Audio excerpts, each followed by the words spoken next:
Hello সবাই, দেখো আজকে একটু তুরের বড়া কারকল দিয়া করতেছি পিটুলি দিয়া।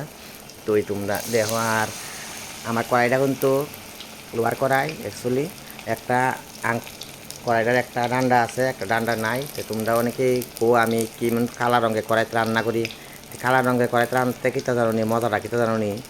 তো এটার মধ্যে কড়াইটার বাজা পরে করতে করতে এটা ফিসলে গেছে গা। তো এটার মধ্যে করলে কিছুটা লাগে না, মাছই বাজলে বড়ই করলে ফট করে উল্টে জায়গা।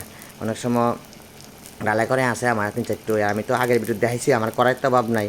40-50টা লোহা কড়াই আছে, ডালাই করে আছে 8-10টা, পিতলে কড়াইও আছে। কিন্তু আমি তো একলা মানুষ, বুঝছো না, আমার কড়াই টড়াই মাজনের তো মানুষ নাই। তো আমি আমি এই কড়াইতে রান্নাই মজা হয় দেখে আমি এটাতে রান্ধি।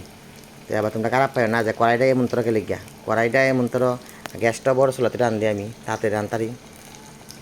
তো আজকে আর বেশি কিছু করতাম না। কড়াইটা দিকে কেউ খারাপ পায় না, খারাপ টারাপ পায় না কিচ্ছু। থ্যাংক ইউ সবাইকে।